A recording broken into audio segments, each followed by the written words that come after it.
Milyon-milyon ang tao dito sa Pilipinas.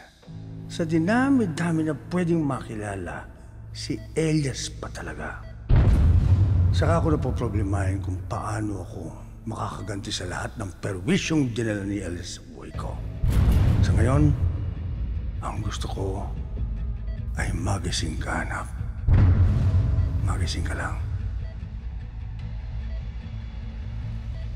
Hello, Mr. President. Pinapatawag niyo daw po ako. Yes, Doc. Tandaan mo mabuti ito, Doc. Walang sino man ang makaalam na tumatalo ako dito. Kapag nalaman nila, tanggal ka sa trabaho. At patatanggal ko lahat ang lisensya niyo. Naintindihan ko. Klaro po, Mr. President.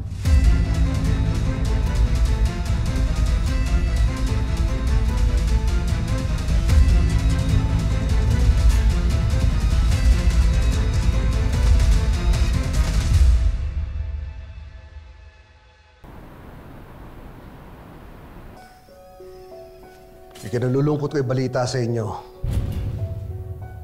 Pero kailangan nyo na malaman.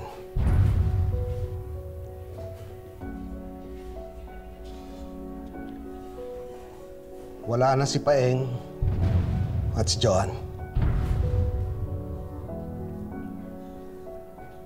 Ganon din yung iba niyong kasamahan.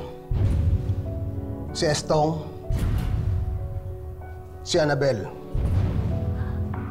Kim, at Cherry Pie. Si Bane naman, nasa ICU. Critical. Ganon din si Nanay Alma. Si Elias naman, hindi namin alam kung nakatakas o kinuha ng mga kalaban.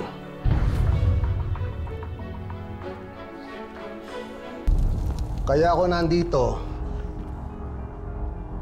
dahil gusto kong malaman kung sino may gawa nito. Sino ang pumatay kay Paeng?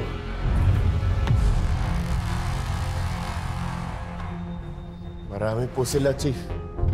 Nagsama-sama mga demonyo. Yung grupo ni Calvin Magallanes at ni Presidente William. Ang presidente? Nandun ang presidente? Opo, Chief. Kasama siya sa mga bumaril sa amin. Siya mismo, si Presidente William. Perez, may nakakalam na ba na ligtas sila? Hindi po tayo naglalabas ng kahit anong impormasyon, Chief. Wala pong nakakaalam sa lagay nila at ng ibang biktima. Huwag ka muna maglalabas ng kahit ano. Proteksyon nila yon. Kung involved ang presidente dito, malaki tong kalaban natin. Chief, si Kuya Elias po. Sana mahanap niyo rin po siya. Chief, sana po magbayad yung may mga gawa nito. Inubos po nila yung pamilya namin.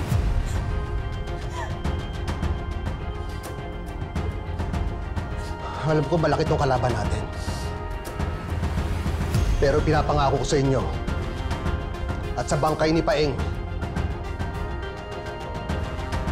gagawin ko lahat para mabigyan ng hustisya pagkamatay niya.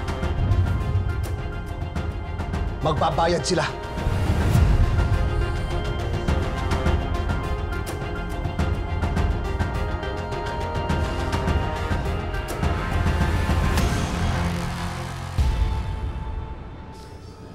Sana gumising na yung ate ko.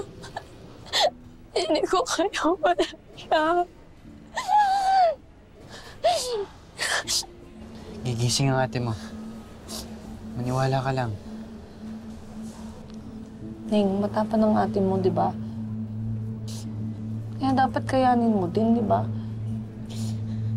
Kailangan natin mas maging matatag sa sitwasyon na to. Gising ang ate mo. Naniniwala ako doon. Hindi ko kaya mawala yung ate ko. Walang mawawala. Ate. Ate, sana gumising ka na. Gumaling ka na, ate. Kailangan ka to.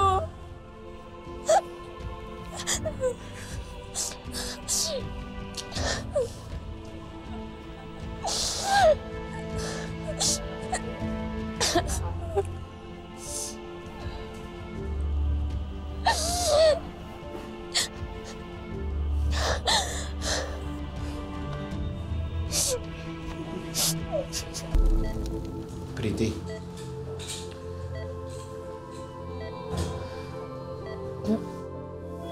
Buti dumating na kayo.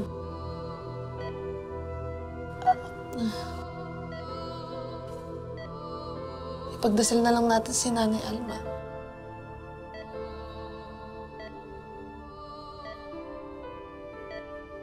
Lord, maraming salamat po sa pangalawang buhay na binigay niyo po sa amin. Papahalagaan po namin lahat to. Kaya niyo lang po kami ng lakas ng loob para po harapin lahat ng pagsubok na dinadaras namin ngayon.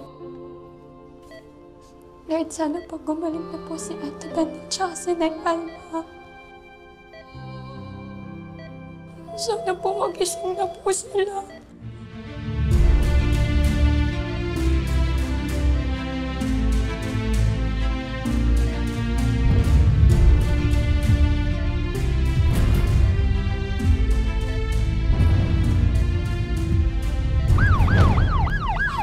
Desisyon ng pamilya ang paglipat sa ibang ospital.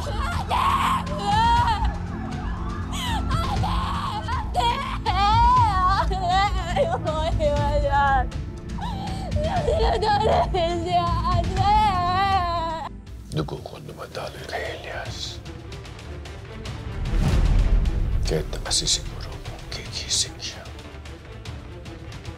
At oras na mangyari yan. Iisa-isahin namin lahat ng gumawa nito sa kanya. At sa kanyang pamilya. Ate Pretty, si Nanay Alma gumalaw.